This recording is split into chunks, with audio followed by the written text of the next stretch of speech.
Hello, everyone. I'm so excited to be here again today. Well, no one's actually here yet, but yeah. Okay, sorry, on me. So, hi, everyone. So excited to be here today. My name is Prince Emeka, and I'm a Purpose Ambassador here at the Global Purpose Enterprise. This is our third session of the day, and it's with Nellah Grace, and she's touching on the topics of time management tips for students. Being a student myself, I know that it's really important to optimize your time at university, particularly with the fact that you have so many things going on, societies, lectures, and other things that you have going on outside of university. Just before we begin, just before we begin, I need everyone to send this to 5 friends. I need everybody to send today's link to 5 friends. If you could just say done once you've done it. I can't actually see. So guys, backstage, can you just comment in the comment section? So once you, okay, yeah. So yeah, if you just send this to 5 friends, so they can also learn how to manage their time whilst at university. They can learn how to manage their time while they at university, and also have the chance to win a 20-minute conversation with Nellah Grace here today. Mr. 200 meters, Nia, Sharice, Blessing, and Ezekiel today that was here earlier today. I don't think we've asked Nellah Grace, but yeah. Send it to 5 friends, and then once you've done it, write done in the comment section so we can begin it. Just write done in the comment section for a chance to win a 20-minute conversation. If you just send this to 5 friends, sorry, I know there's a bit of a time lag, but so I can't see any done. But if you just send this to 5 friends, guys, so we can begin. Thank you. Okay, so I'll start. So yeah, our founder, my mentor, also my friend, Andre Spence, while he was growing up, he was seeking for affirmation, attention, and approval from people, and he used to derive satisfaction and from possessions, positions, and power. He does still like nice things. The other day he told me he went to Harrods to win their shop. But anyway, he was on a show called Sweet 16 where it's about affluent young people, and he actually went on working in the entertainment industry. He lacked direction, clarity, and purpose.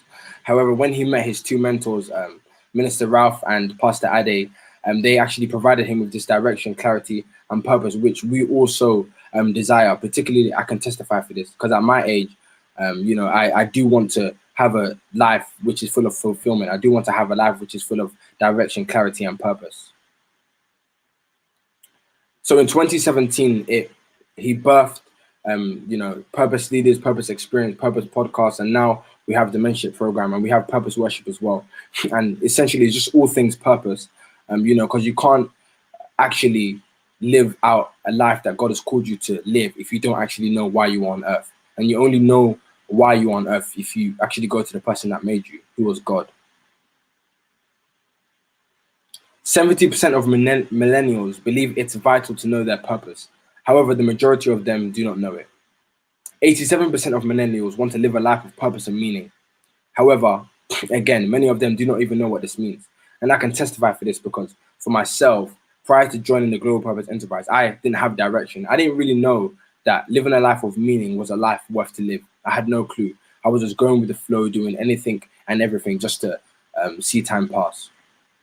And there's also further problems that burden Black people. I know growing up in a single parent home, my mom had to be mother and father, so I didn't actually know the definition of a man. And this could have, by the grace of God, it didn't, but this could have really skewed the trajectory of my life and the course of my life. Just to name a few problems that burden the Black community is Black people have the highest unemployment rate of any ethnicity. Black people comprise just 3% of the UK population, yet 27.8% of people in youth custody are Black. Suicide rates for Black youth have increased while rates of other ethnicities has dropped notably. And in regards to Black fathers, 18.9% of Black households were made up of a single parent with dependent children. This is the highest percentage out of all the other ethnic groups. So now it's I believe it's called the Purpose Pyramid. So at the top, we have our founder, Andre Spence. And alongside him, we have Mike, or Man at Mike, also on social media, who's responsible for all things creativity to do with the Purpose Mentorship Program. And then underneath this, on the left hand side, we have Purpose Mentors or Pastoral Mentors. And these are people that essentially help you, guide you through life. These are small, intimate groups. You meet at least once a month with them. And then underneath them is Purpose Ambassadors. So these are individuals like myself, which are essentially, yes, so we serve the purpose, we serve the Global Purpose Enterprise in any way that we can. I'm employed by the Global Purpose Enterprise, and so are 6 to 7 other people as well. And then on the other side, we have creative mentors, which help and guide the purpose creatives, which is just below them in all things creative. And obviously, we have the purpose creative who make these wonderful assets and these slides and everything that you see online. And then underneath that, which is most important, the people that we all serve is the purpose mentees. And at the moment, application to become a purpose mentee are open. It's on www.globalpurposeenterprise.com/mentorship. And then I'm going to bring two purpose ambassadors who's going to come and share their stories and their testimonies of the Global Purpose Enterprise and how it's impacted and enhanced their life. So I invite Jordan and first, and then so Jordan, feel free to share. Do you mind unmute yourself? Sorry about that. Yeah, Prince, how are you? Yeah, good man. Thank you. Hello guys. My name is Jordan Capone. I'm a Purpose Ambassador for the Global Purpose Enterprise, and my story is a little bit different because I knew Andre prior to the establishment of GPE, Global Purpose Enterprise. So before I met Andre, I was just smoking my life away. I didn't have an incentive to want to succeed. Well, I was literally just going with the flow, as David also said for Prince. And I think when I met Andre, he made me realize that God had a purpose in my life that he wanted me to fulfill, and he made me realize how loved I was by God. And from then I realized that I actually did want to succeed. I just had no idea where I was going to go, had no idea what I wanted to be. So through praying, through mentorship, I realized that I had a call into business. And then after that, I had to redefine my way of thinking, because a lot of the times in business, you tend to see businesses exploit people, exploit workers, etc. So I was thinking this is the right way to go. This is what you need to do in order to succeed in business, but it wasn't actually the case. And through Andre's mentorship in the GP as well, I had to realize that it's actually about kingdom business. It's not about profit maximization necessarily, but it's more about bringing people to Christ and what they're doing through the way that you work in business, especially. So as you can see, Andre has genuinely changed my life. Global Purpose Enterprise has changed my life. So I just implore you to please sign up to the mentorship program. There's 10 spaces left, and if you want your life to be changed, it's the perfect place for that. So, Thank you, Jordan. I'll just take you down at Philippa. Philippa, you're muted, by the way. Thank you. Hi, guys. Hi, my name is Philippa Ipokumensa, and I'm a Purpose Ambassador for Global Purpose Enterprise. Before I joined this amazing family, I had a lot of questions about who I was, what I wanted to do, what was my purpose essentially. And I remember that I spent the whole week praying to God, asking Him, what should I do? And God answered my prayers. He led me to go on Instagram, and I went on one of the guest speakers that came last week in your series. So I went on her profile and I realized that she was a guest speaker on an event that was organized by Global Purpose Enterprise. When I decided to join, I did not expect what was going to happen next. Nia Cerise shared her testimony, and because of how God had moved in her life, I was moved to actually commit my life to God and become a born again Christian. But that was not it. God actually wanted me to follow Global Purpose Enterprise. I did not know why, but I knew for a fact that my life was going to be changed. When I decided to follow this company, what happened was I met people who not only had great talents, I met people who were hardworking, I met people who were on fire for God, I met people who loved each other and put in their all best to ensure that other young Black people will be able to receive the best quality, to be able to live a life that is full of purpose and also commit themselves to the Lord. During one of these sessions, they were talking about leadership. It was run by Ezekiel, the guest speaker that was on before. And I was so touched by how many information that he gave and how much it was actually important to commit ourselves to the Lord and to find your purpose. That God Mm. revealed to me that my purpose was to speak up for the vulnerable and to create a space for people who, like me, were victims of abuse. When I decided to follow God's plan, I was able to actually create a program to ensure that people who are vulnerable and people who have been through traumatic experiences will be able to be helped in the church. So I brought that program to one of the youth leaders in my church, and they were more than excited to help me. So we started getting on with the practical side of it. But coming back to this, the most important lesson I learned with Global Purpose Enterprise is the fact that they are a group of people who will never give up on you. They work hard to ensure that each and every individual that signs up to the program receive the best service ever. People Mm. like Andrea are people who spend countless of hours in their day to ensure that they'll provide you best experts, they'll provide you the best counseling, they'll provide you the best training to ensure that you can live your life to the fullest.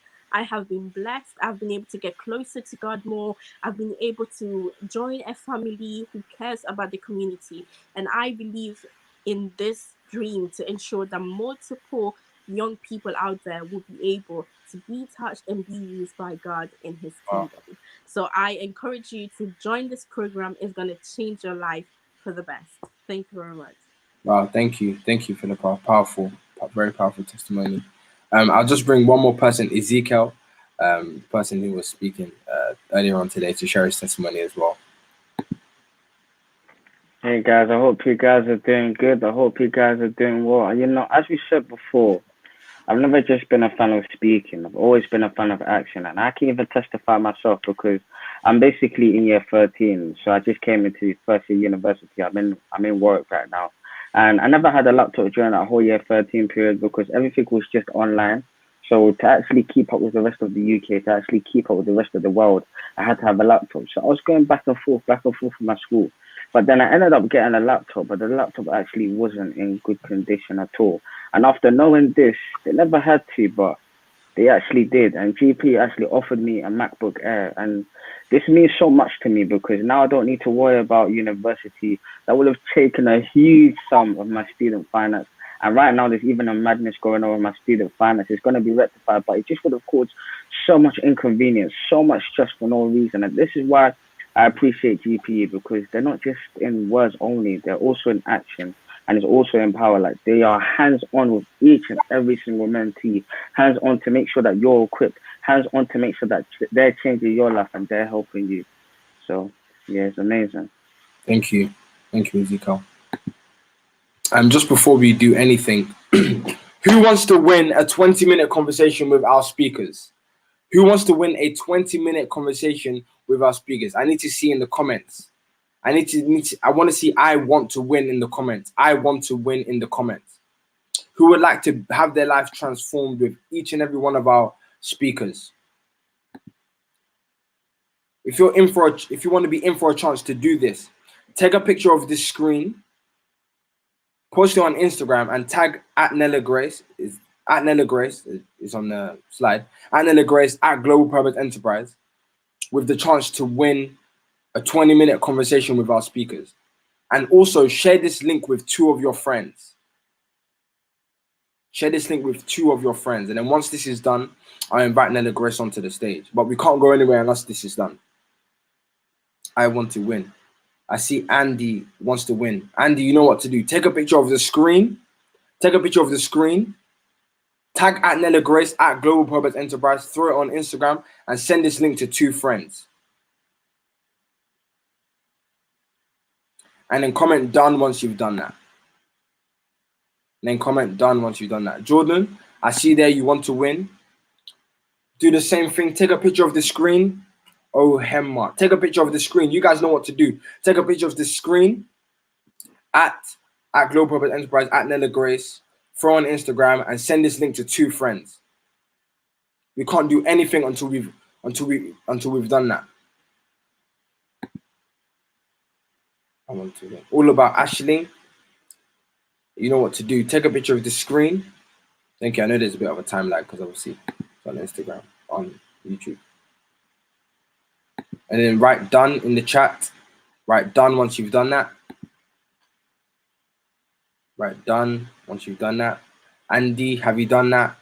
Jordan, have you done that? Oh, Hema, all about Ashling, have you done that? When you guys have done it, write done in the comments.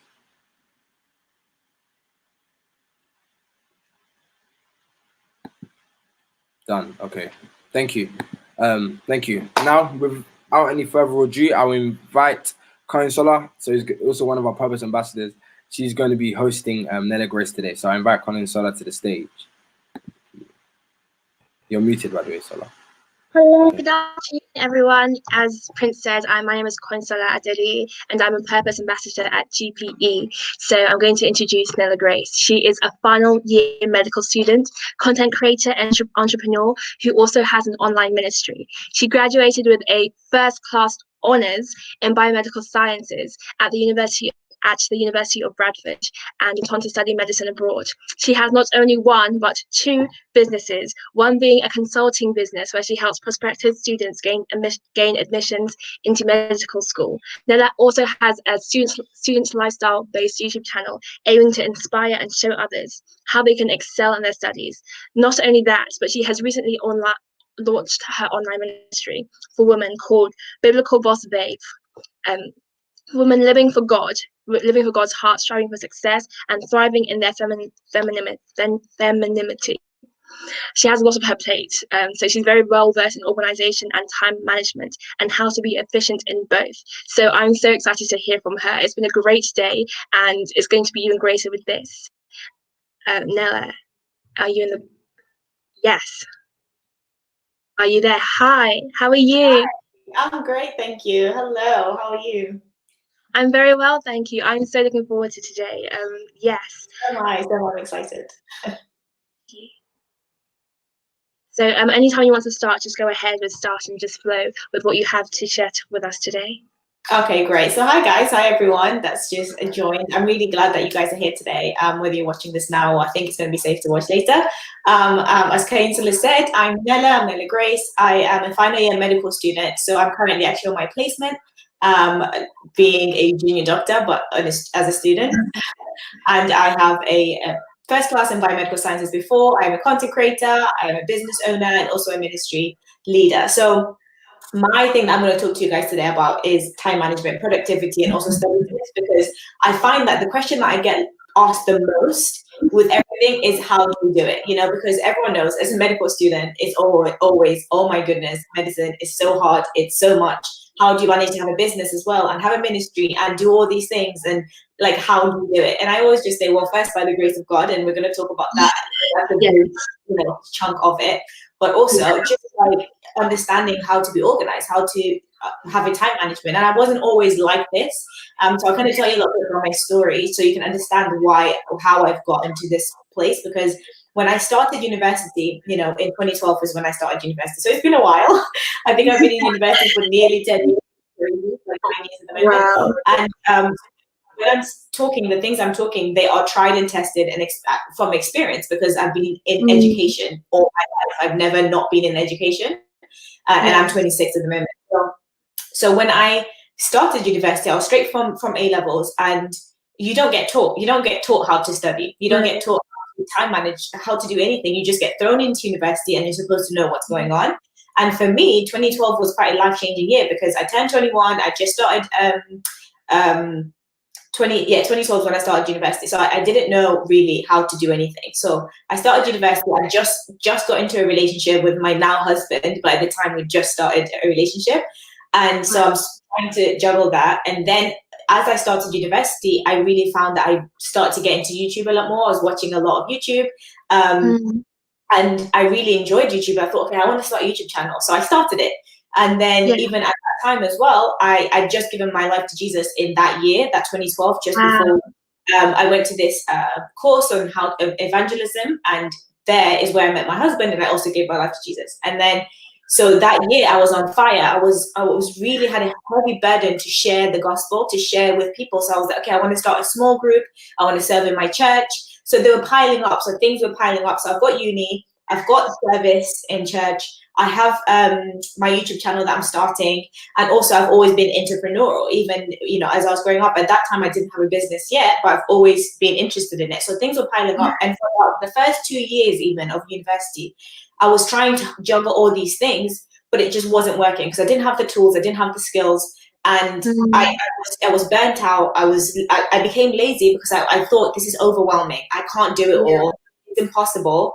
And it got to a point where, again, I was becoming lazy. I was sleeping late, waking up late, didn't have a schedule, didn't have a plan. My grades weren't that good. They weren't terrible, but they weren't as good as they could be. My channel wasn't really growing that much because I wasn't being consistent or even excelling in any of these things. And my breaking point came to a place where I actually, you know, it's heartbreaking really, but I actually missed one of my closest friends' funerals. And that was because I was in bed. I overslept. And it was purely because of my lack of organization. It was just too much. So at that day, I woke up and God was just like, listen, you are not functioning in your purpose. You are not functioning in the way I created you. Because at the end of the day, we are made in God's image. And God is an organized God. And he's a God of time. And this might seem something that's kind of like, what? But he really is. Imagine if God was late. Oh no, that's too scary to think. Imagine if God was late, we would not be where we are. If God is a God on time, Jesus came on time. When in the Old Testament, when Jesus' time to come was prophesied, he came on time. He had to come on time for the prophecies to be fulfilled. When God says the end time, this and this and this is going to happen, God is a God of time. When God made creation, right, he's a God of time and he's organized and he plans. Even if you look in Genesis 1, a creation story, if you look at the organization of how creation was made, God saw something that was empty. He created space. He created, you know, the skies, the earth, and then he filled the skies and the earth with things, and then he filled it again. He was very organized in how he did things. And then even if you look throughout the Bible, when he said, okay, I want you to build a sanctuary for me to dwell in, what did he do? He gave them the plans first. He gave them the blueprint. He said, I want you to do this, this, and this. And after he gave them the plans, he was like, okay, next I'm going to equip people to be able to do this, to be able to build, to be able to do the curtains and the gold. He was very organized in how he did this, everything that he did. He's very intentional. So, and he says we are made in God's image. When God created man and woman, he said, let us create man in our image to be like us. So our fundamental nature is to be organized, is to be on time, is to be productive, because that's who God is. So when you are living for purpose and a God's image, you should be someone who is organized, productive, and also managing your time. So we shouldn't be people that like, oh, I'm just not organized. That's just not who I am. No, that is not true. That is the truth of your purpose. You know, this is about purpose, right? As our bigger purpose, when we're made in God's image. So when I got this revelation, I was like, okay, God, I need your help. The first thing is to ask God for help, because our creator is the one that knows the blueprint. He's the one that knows how we should be functioning. So at that point, he has the blueprint. I was like, God, you need to help me. How do I do this? And honestly, it was through studying the Bible that I got a lot of the tips. And the second is I shared them, but it was God saying, okay, through that is where I got to. So the things I'm going to be sharing with you today is about time management and time management and organization, productivity, and also study tips. Can you hear me? Am I okay now? I think my Wi-Fi. I'm okay now. In and out, but it's good now. Yes. Okay, if it keeps doing it, let me know. I can try and change it. But I was just repeating that the things I'm going to be sharing with you is organization and time management, productivity, and then also study tips. So the first thing about time management. So when and I'm going to be looking at it from the lens of being a student firstly, right? Because this is the uni edition. So time management as a whole, but also specifically from a student's lens, as our academics being the most important thing. The things that I mentioned before that I was interested in when I started university, I realized there were 5 aspects to most people's lives, but specifically students' life. And that was my personal life. So that's where my kind of spirituality comes into. So my relationship with God, just myself, my self-care and things like that. That's my personal life. And then it came to my social life, obviously self-explanatory, your friends, your family, things like that. And then it becomes to your academia. That's another part. These are all aspects or areas of that you need to organize, right? And then it comes to your hobbies and passions. And then the last one is your work. Your work, whatever you do for an income or whatever. So hobbies and passions, for example, my hobbies was YouTube and my passions was ministry. My work was, at the time I was working in a bank, HSBC. That was my work, my income, obviously my personal life, my relationship with God, my social life, my friends, and then my academia. So these are the areas that I needed this solution in. And I'm going to be giving you an example of all of the productivity, time management, and also study tips in the academia aspect of these 5 areas. But this can be used in all the other areas.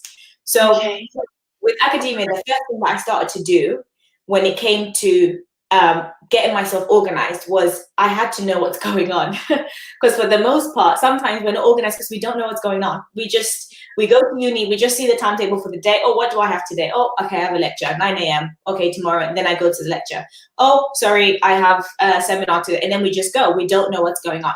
So the first thing that I actually do is at the beginning of the year, I make my year at a glance. So the first thing that you need to do is basically know what's happening for the whole year. And this can seem overwhelming. Yeah. No, but that's good because, it can, but it's actually not overwhelming because what we're going to do, I'll show you. I have my planner here where I do it, but it's basically making your key important dates. So at the beginning of your academic year, for most of us, that's September. Some people it starts differently, but for the most people it's September. So I will look at my timetable. So you need to open up your timetable, your university timetable.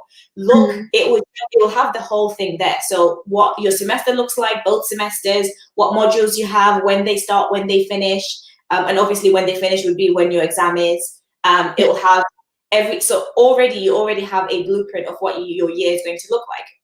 So from there, those are the most important dates when it comes to your academia, your modules, what modules you're doing. So I'll write that down. So I'm a medical student, so I'll be using my example. So for example, that semester, I'll have physiology, anatomy, and biochemistry.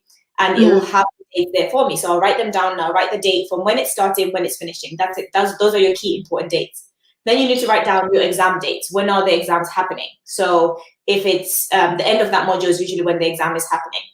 Those are my most important dates. And then what other things are happening that year? So if you're doing your master's, for example, then you have a whole master's thesis to write. So when is it due? That's an important date. The final thesis. When is your introduction due? When is your draft due? Even if it's next year in 6 months' time, you need to have that written down on your important schedule. I have my book here that has all of my year, and I can fit it all in a year because it's on the page, because it's not that much. You probably can't read it properly, but it's just my schedule, important dates, and I write down everything that I have that year. So on my page, I have my modules, the dates, like I said, my thesis, because I am actually doing a master's thesis this year. The thesis title, I have when it's due, and also my supervisor's email. I have that written down.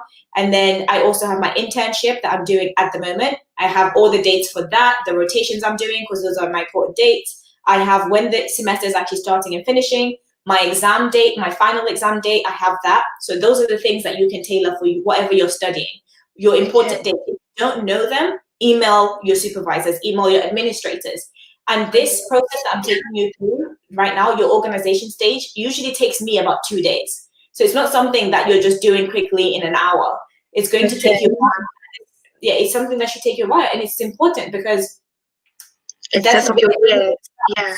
Exactly. And sometimes we get anxious as students because we don't know what's going on because we didn't plan. You didn't know. But if you know that you have a thesis to write in 6 months' time, and if you see every day, you know, okay, I should be starting that soon or whatever. But we will talk in a second of how to actually apply that. So the important dates. And then I also have like important things to do at the bottom here that I must do before I graduate. So that's things like I have to take my job application. I have to do my paperwork for when I graduate since I study abroad.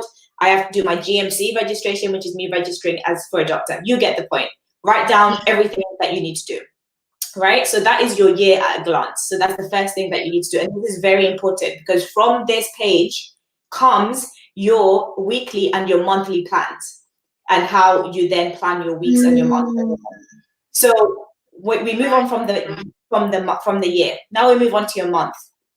Your monthly timetable now is taken from this. So when you know that, for example, October, you can look at your timetable and be like, October, what did I have in October? The most important things. So I have my modules, start and finish. My module happens on a monthly basis. So I have a specific module.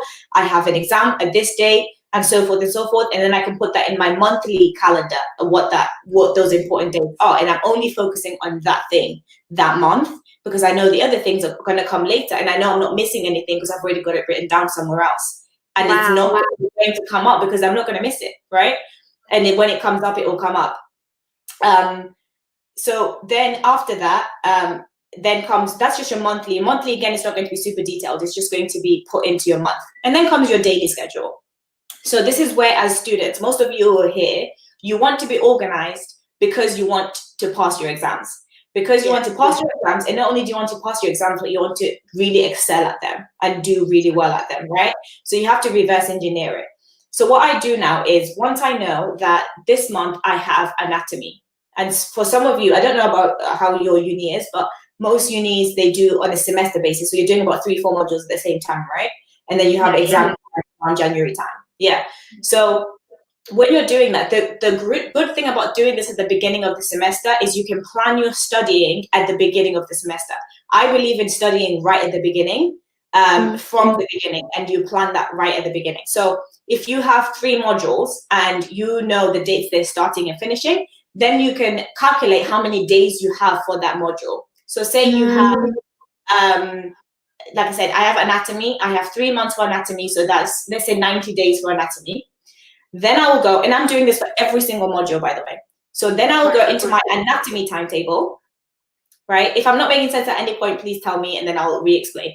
And then I'll go into my anatomy timetable, and then again, we reverse engineer. You want to be able to pass your exam. So you need to know what your exam is set up like. So my exams, how my exam is set up like, is they bring the exam questions from the lectures. But maybe for you, they have a specific textbook. Maybe for you, they have a specific outline of syllabus that they get the exam questions from. Whatever that is, you need to find it. This is where you're excelling as a student and being productive comes in. I know that my questions come from my lectures. So I know that as long as I study the lectures, regardless of the seminars and the practicals that I might have on a day-to-day basis, I know that as long as I study the lectures, I'm going to pass my exams and I'm going to pass them well. We're going to talk later about study tips and how I managed to get 90 to 100% on every single one of my exams in medical school. We'll talk about that later in the study tips. And I know that this works because I never used to get that before. So anyway, back to what we were saying. So anatomy. So you go and you find out from your supervisors. Sometimes we, like what you were saying before, we have not because we asked not. Ask them. What should I be focusing on for my exams? And they will tell you lectures. They will tell you this specific recommended book.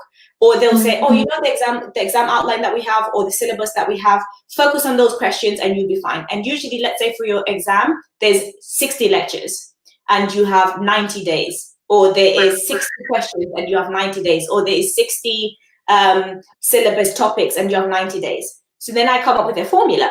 And my formula, as you probably have thought, is the amount of days that you have divided by the amount of work that you have gives you how much work you should be doing every single day from the timetable. So for example, if I have 90 days, like I said, 3 months to study anatomy, then I have 60, I'll make it easy for myself and say 90 lectures. Maths is not my strongest point. So if I divide 90 by 90, then I have 1. So that's if I want to take 90 days to study, right? So however many days you want to take to study. So just because you have 90 days for the exam doesn't mean you need 90 days.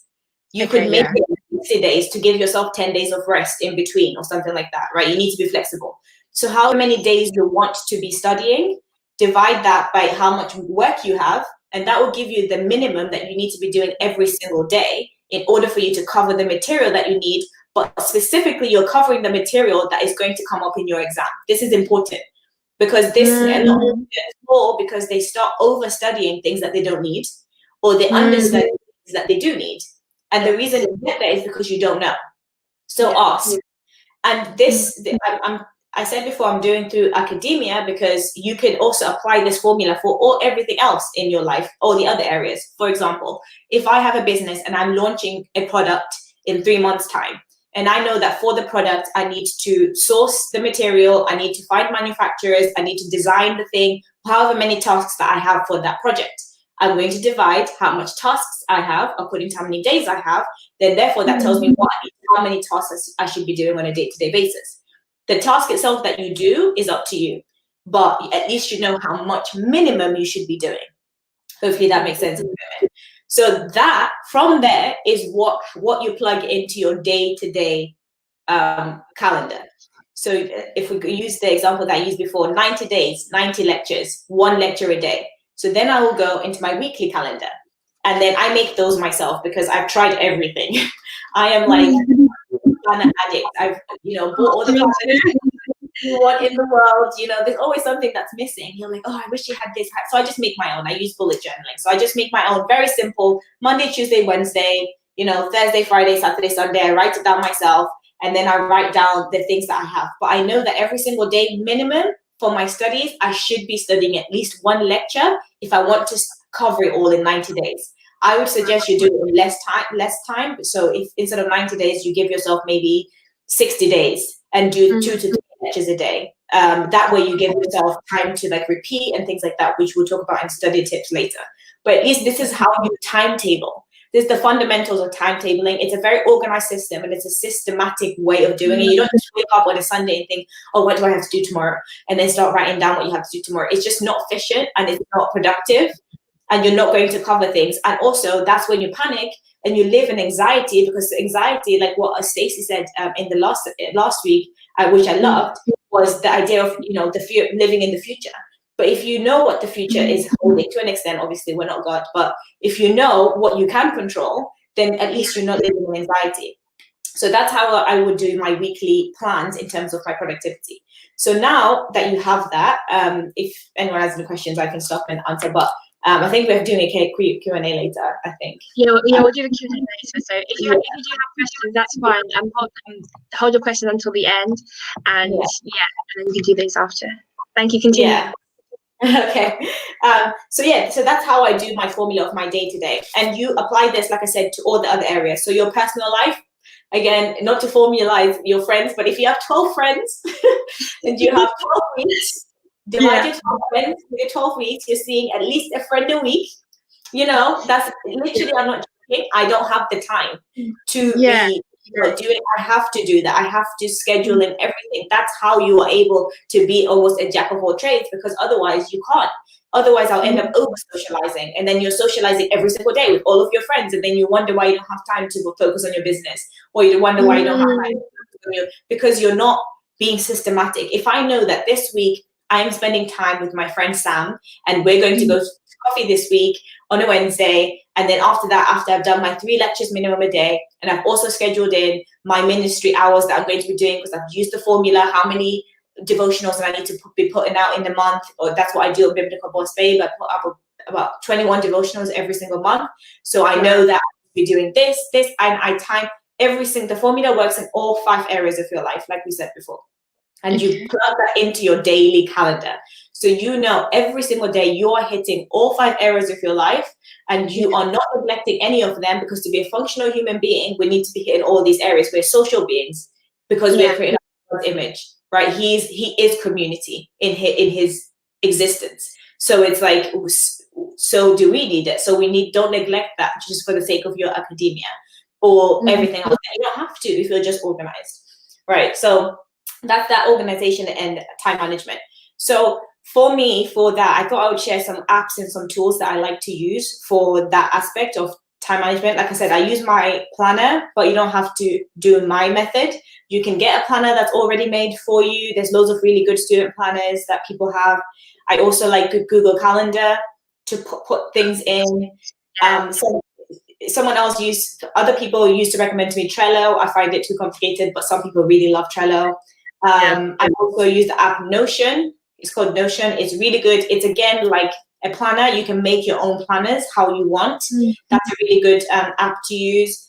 And so I think those are the ones that I use the most. and also just your normal calendar, and make sure to put like reminders for yourself if you are the type of person that forgets. I like using an app and a physical notebook because I don't always carry this with me. So usually I'll have the exact same timetable here. I'll have it on my Notion app so that it gives me reminders just in case I don't carry my my planner with me. So that way we can do both. So those are the things that I would use. And then, so that's kind of like the time management and like organization in a nutshell. I have a lot more to say, but I don't have the time. So we can move on to talking about productivity. So you make the plans, right? But you have to execute them because, you know, a plan with no execution is wasted. So just like we were talking about with God, he made the plans, but he had to execute them in every single way. You know, like just give Moses the plans of the sanctuary and then say, okay, that was nice. You know, he was, you know, okay, how do we execute it? And then he went, and to be able to execute the plan was the base of it. So because a lot of the time people will say, another question I get a lot is, how do you stay motivated? How do you motivate yourself to do these things? And I'm a firm believer on not relying on motivation. If you rely on motivation in life, you will not be productive because motivation is a feeling almost, and the feelings are fleeting. So not every day you're going to feel like being productive. Not every day you're going to feel like doing the things that you have planned to do. So you have to train yourself to live in principle, and you have to train yourself to live in discipline and not in motivation.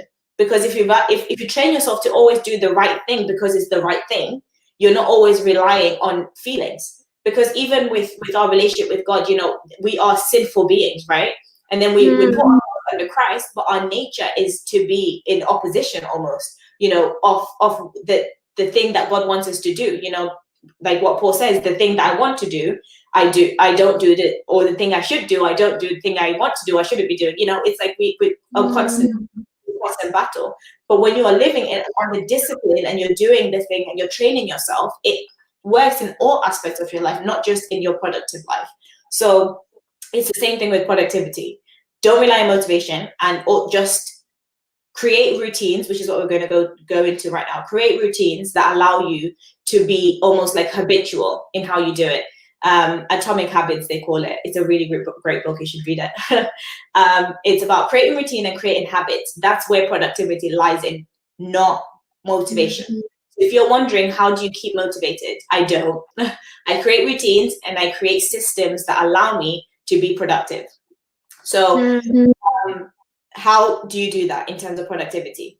Starting with the plans. You create your plan and you just create the routine that allows you to do that. So I tend to have the same timetable every day. Not everyone does, and this is where it can kind of vary, but I make sure that something in my day is consistent. Because when you cluster things that are consistent, you're more likely to do them. So every single morning, I always make sure I have to do my devotional in the morning. God first, you know, not just God first is not just for your Instagram bio, right? It's actually like God first, right? You actually make him first. So if you spend time with God in the morning, or when you wake up, that first hour is called the power hour of when you wake up, is when your brain is its most impressionable. So you want to be impressed by the things that are good for you, which is the word of God. So someone will say, well, I prefer to do my devotional in the evening. That's fine, but at least make that first moment that you wake up be with God. And that way he sets your intentions for the day. He sets your intentions for the day, not, you know, this new age spiritual things that we're talking about setting intentions and all that. God sets your intentions for the day. So that's where I would start. Am I back? I think I froze for a second. No, it's fine. Continue. Okay. So you create routines, and then from there you create your timetable, and then you go from there. So the thing that I use when I'm doing my actual thing is called Pomodoro. I don't know if you guys have heard of it, or if you've heard of it. It's called Pomodoro. It's a time management technique of using timers. So some of these things, I'm just going to mention them, and then you can probably Google them later. Or if you win that poll that Prince was talking about earlier, we can maybe talk about it. But so it's called Pomodoro, Pomodoro. It's a time management productivity tool. So what it is timers, and I set a timer for 25 minutes or 50 minutes, and you give yourself that time in order for you to do a certain task. And the idea of it is to create urgency. And it's the fact that when you're feeling urgent to do something, you're more likely going to focus on the task without any distraction. So I set timers when I'm doing anything, whether it's studying, whether it's anything. I always have a Pomodoro timer on for about 50 minutes. And then you have a 5-minute or 10-minute break, depending on the timer that you use. And then you carry on. So it's cycles. So it's 50-minute work, 10-minute break, 15-minute work, 10-minute break, 15-minute work, 10-minute break for 3 cycles. And then you like rest for 30 minutes and you carry on doing it. And you would be so surprised how quickly the time goes and how productive you are, because you are being intentional. I promise you, it's amazing. Like for me, that was when it comes to productivity, that is the most game-changing thing for me, because I have found myself, I start work at 12, before I know it, it's 6 o'clock.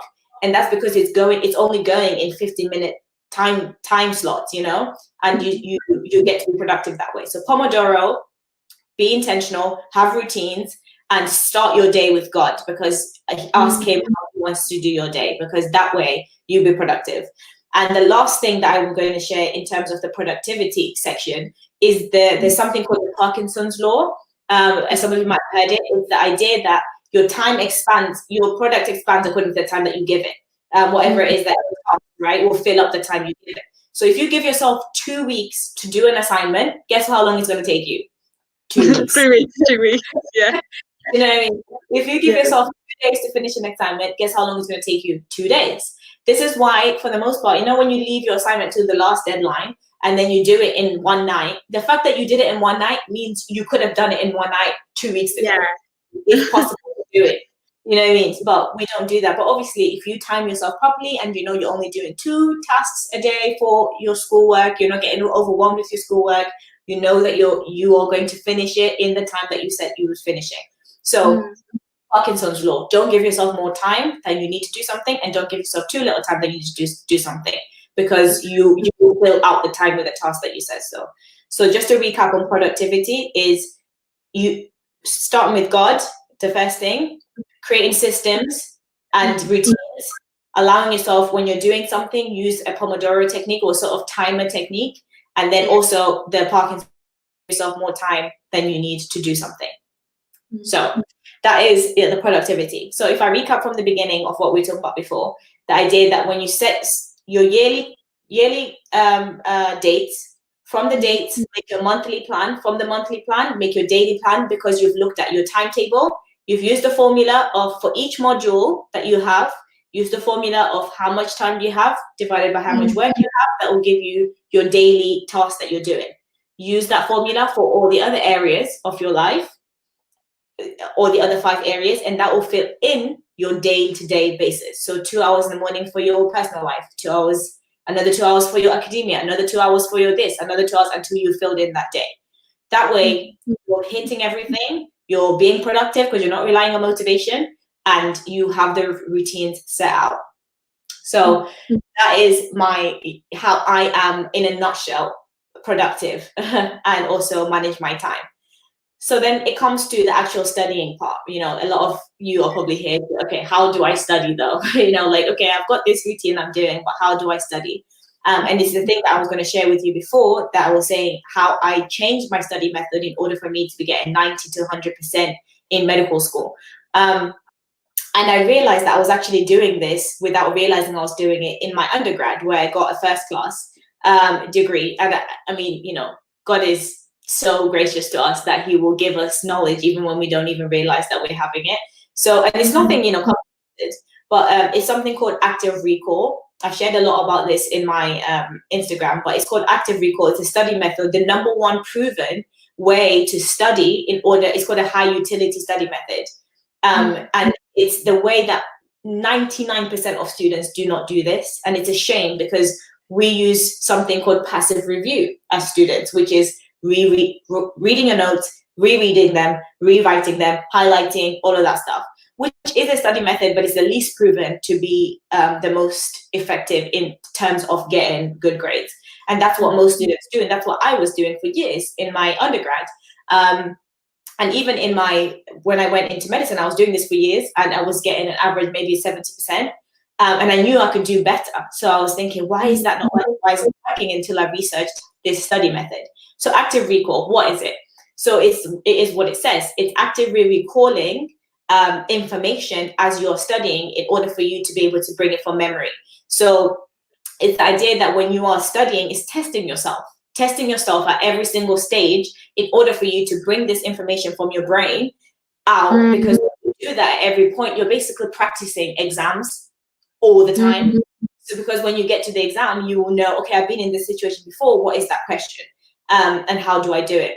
And you need this in practice. I know for me as a doctor, I'm not just learning to get past an exam. You know, I need to be able to be in a hospital for someone to ask me, okay, does this blood, I need to be able to answer and say, yes, it does, you know? So it's something that I need to practice. So it's stimulating your memory while you're studying. So there is different techniques of doing this. So I've shared this with people on my Instagram as well, and I'm going to share with a bit more detail, because I remember a lot of students were asking exactly how do you do it. They're a bit confused. Does it apply to everything? It applies to every single thing that you were learning, not just in university, learning in general. Will use these methods. So how I do it personally. So I will do, there's 3 ways, actually, I'll share the 3 ways that you can do it, and then I'll show you with you how I do it. So the first one is a closed book method. So this method is the idea of, if you still really want to write notes, because it makes you feel good, and it makes you feel like you're doing loads of things, you can use this method. So this method is when you read your lecture or your book or whatever it is that you're reading, and you read it actively with the intention of actually trying to learn. Because sometimes we just read just to say we've read it, right? But you're actually reading it so that you're learning.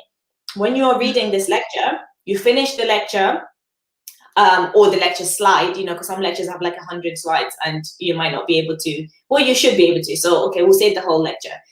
You finish the lecture, you close it, and you basically write down everything that you can think to recall from your brain on a piece of paper in the sections. So you can write the, you know, what was the first lecture, what was it talking about, maybe the what's the word, the etiology of something, the pathogenesis of something, the pharmacology of something, whatever it was. You just basically write down everything you remember from that lecture. When you are doing that, you are actively recalling, and you are using your mind to be able to bring out that information.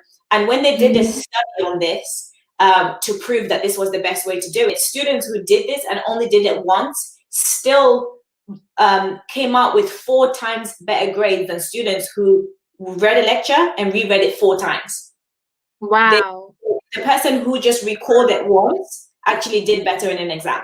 So all you need to do, that's how good active recall is, because you are literally mentally taxing your brain. It's really hard to do because you're having to think, and that's why students don't want to do it, because it actually is easier to just reread and rewrite out your notes. But this is harder to do, but that's because it's harder to do. The more you mentally tax yourself, the more you're going to remember. It's like the gym. If you're going to lift up more weights, you're going to build a bigger muscle than someone who's lifting less weight because you're working harder. So that's the first method. Is the closed book method. So the other way you can do it is the question method. And this is actually what I do. So I write questions. So I'll give you an example again. You are in a lecture and your lecturer is explaining something and he's going through the slides. Or even if you're not in a lecture, you're at home and you're going through the slides. Make every single slide a question. So if my slides, like how it works in the lungs, for example, then I'm going to write down how does COVID-19 work in the lungs. And then when I'm studying, I'm going to try and answer that question. So the only thing I'm writing is a question. So as you're going through a slide, every single slide, make questions. How does this work? What is the... You don't answer the questions, you just go through the slides and make questions. Make questions, exactly. You're not answering them yet. You're learning, you're reading the lecture and trying to understand what the slide is saying, but the only thing you're writing on that slide is the question of that slide. So if you're studying, I'm trying to think of example what people might be studying. If you're studying, I don't know, I can only use medicine because that's the only thing I know. But I'm studying law, what about that? You're studying which? Law, what about that? So if you're studying law, and it might be like, what is the, I don't know, the legislation for this? Like, it could be a lecture slide about this legislation. When it was, like, when it came out, who did it and why it was done, then that would be a question. What is the 1994 act of this?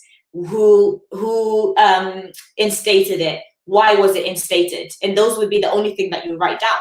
So when you go to answer it, you're trying to answer using the information that was in the lecture. So the only thing that you're writing down is the questions. Again, I will try and explain it a bit more later, because I'm sure people will probably have a lot of questions if they're not understanding it. But you're writing a question for each slide. So you finish the whole lecture and you write these questions. And I usually tend to start answering straight after the lecture, but some people will do it like the next day. But you can also do that after.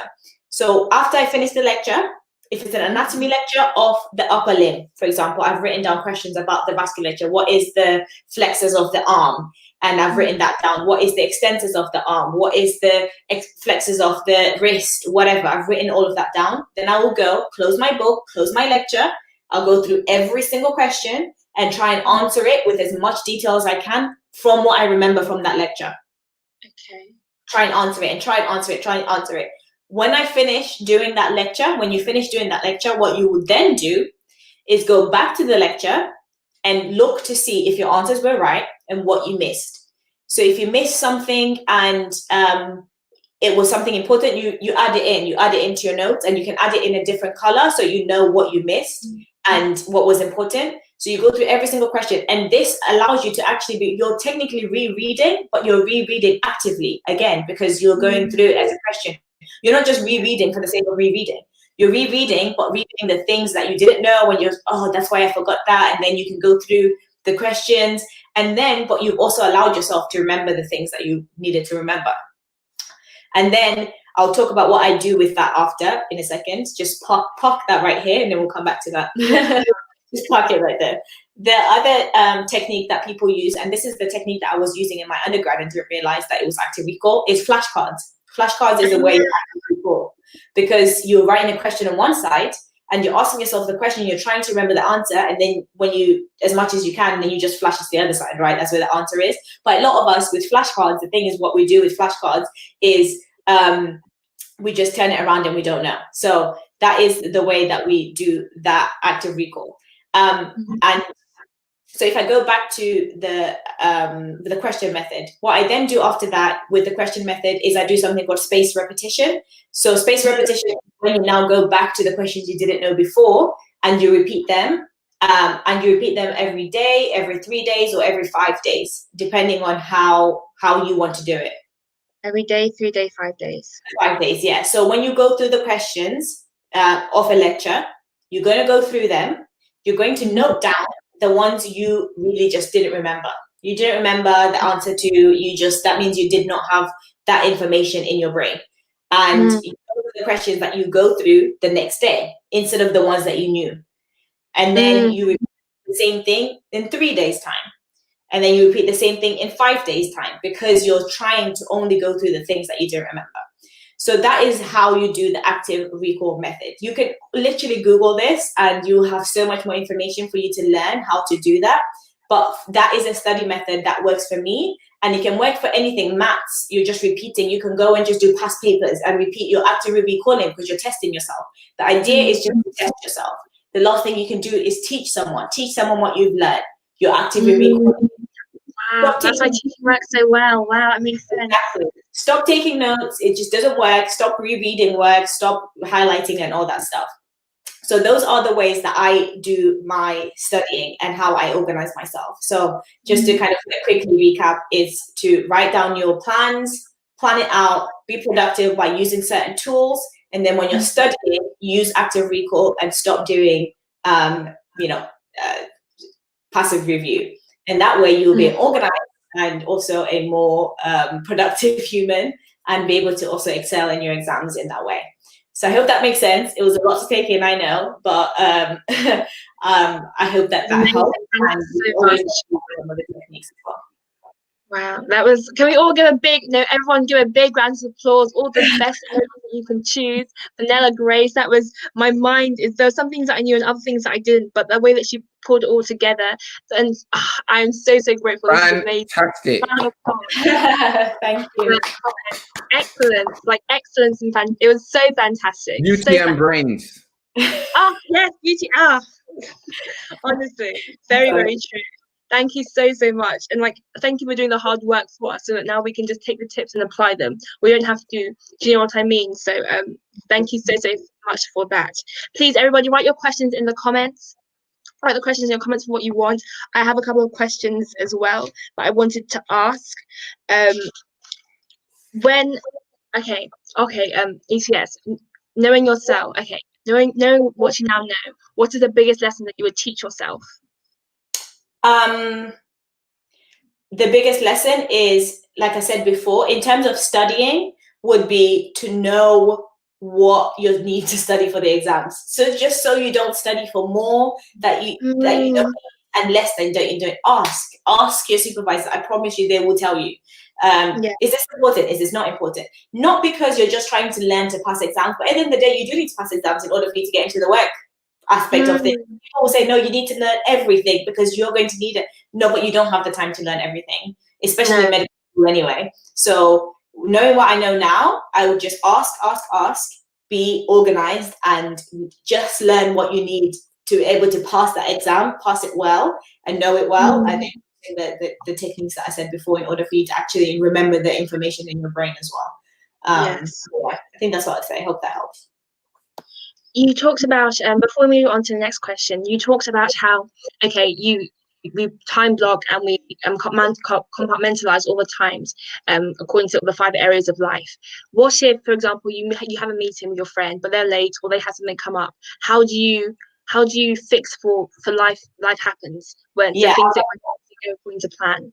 Yeah, I was actually going to mention that earlier, so good thing that you brought that in. You have to allow for flexibility. So in a day, I will usually allow for about, that's why I said before, if it takes you 90 days, if it's 90 days to the exam, you don't want to give yourself 90 days to do the thing. You want to give yourself maybe 60 days, or maybe let's say 80 days. It gives you 10 days variation in terms of time. And in your day, give yourself 2 to 3 hours of flexibility. So usually, 2 to 3 hours of flexibility, and how you plug that in is half an hour between each thing. So if you instead of saying from 8 to 10 I'm going to study, and then from 10 to 12 I'm going to work on my business, no, because that half an hour leeway in between, right? So say 8 to 9, and then 9:30, or even an hour sometimes, 9:30 or 10 to 12, you know what I mean? So give yourself at least 30 minutes of thing, which is about 2 to 3 hours a day, in order for you to kind of have that leeway. And then if you needed the whole 2 hours in one time, then you just kind of like squash everything else, but you know that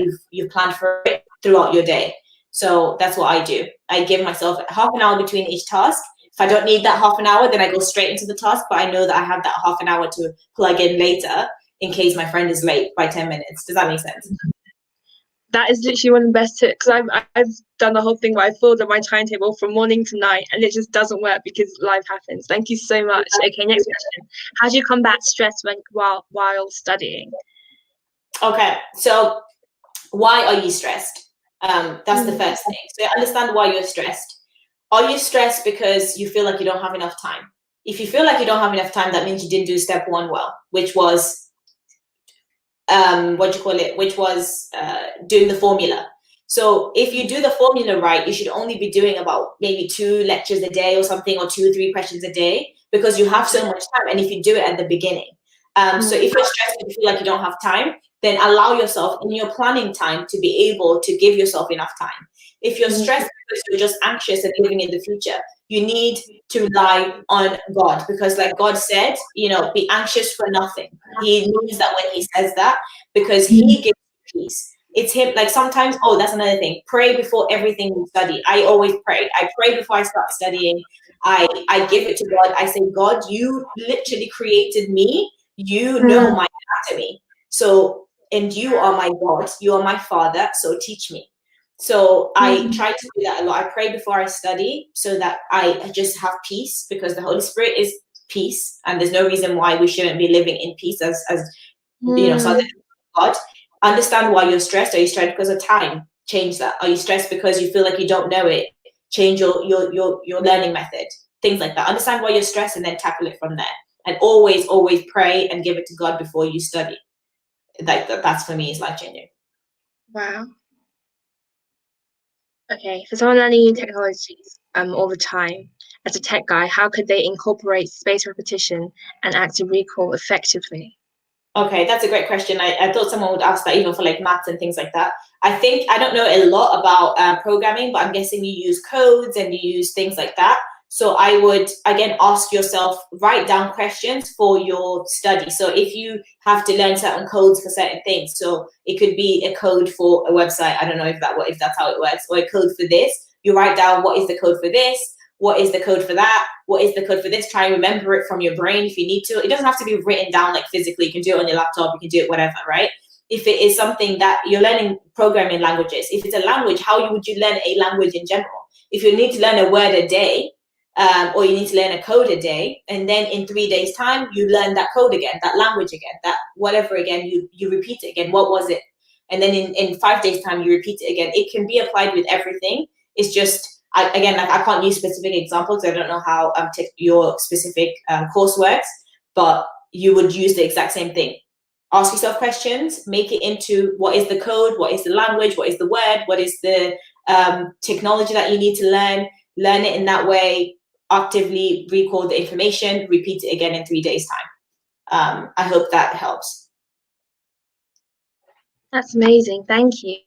Okay, a person who excels in all exams better than written ones. She struggles to write down information for exams. When she is asked to say it's like she's teaching one. What advice would you have for her?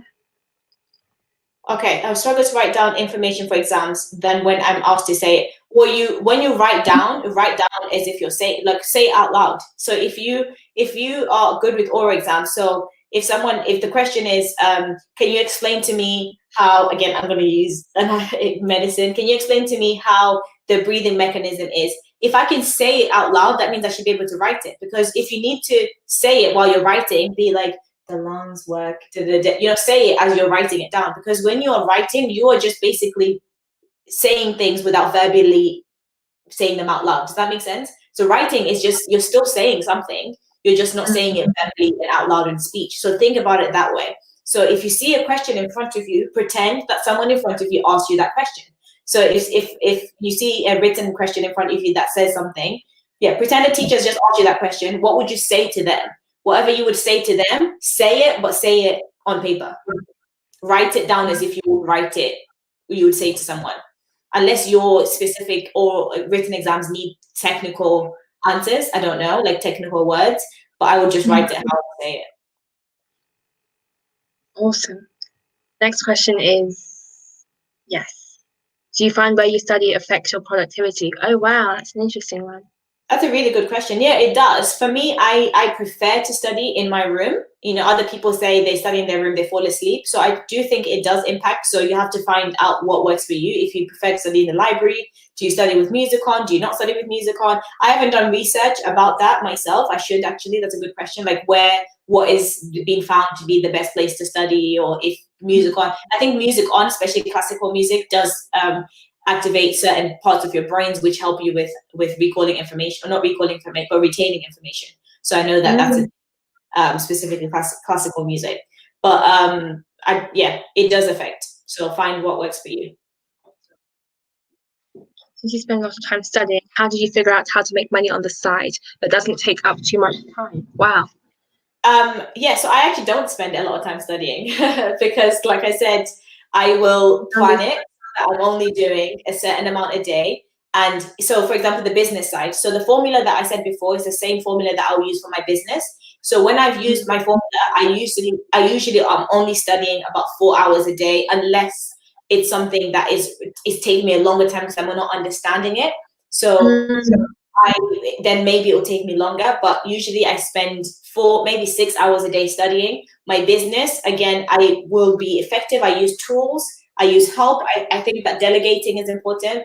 I have help for people that will do certain things with me in terms of, like, whether it's editing for a video or for this or that. Delegating helps as well, so that it doesn't take too much of my time. So learn to use other people, other tools. You can't do everything yourself. So even if you need to pay someone on Fiverr to make a logo for you instead of you spending 2 hours of you making it, or things like that, I would say learn to just delegate, use other people if you can. If you can't, then I hope that helps. I hope we already talked about this, but having to stay motivated and disciplined whilst doing difficult tasks. I guess he means like when you're in the heat of it, when you're doing a task, okay, you've done the plan, but you're doing a task and it's difficult. How do you continue in that? Yeah, I would say see the positive. Realize that the fact that it's difficult means that it's actually what you need in order for you to retain that information. Like I said, it needs to be hard for you to be able to recall information. The papers that they studied, it showed that the harder something is for you to recall, if you do recall it, actually it's going to be stored in your long-term memory more. So take that as a good thing. So if something is difficult, be like, okay, this is great. That means I'm really learning. So I would say that see it as a positive, and then that way you would, just like in the gym, if something is really heavy, then it's going to be better for you. Wow, that's amazing. I think those are all the questions. Yeah, you've been amazing. I've learned so much. I'm so excited to implement this study regime and to see my life thrive and be more effective. Thank you so much. I hope let's really please, like, big round of applause. Thank her. Tell her what you liked about it. Just make sure that you're giving honor to Nellah Grace, because this was amazing. This was so informative. It was a massive blessing. Thank you. Thank you. Thank you, guys. Thank you very much. And I want to see all the claps and all the emojis.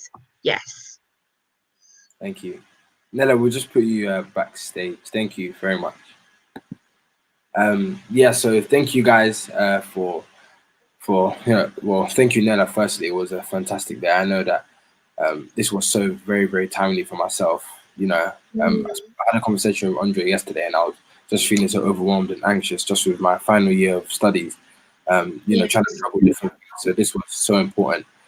So yeah, God bless you, Nellah. Thank you very, very much.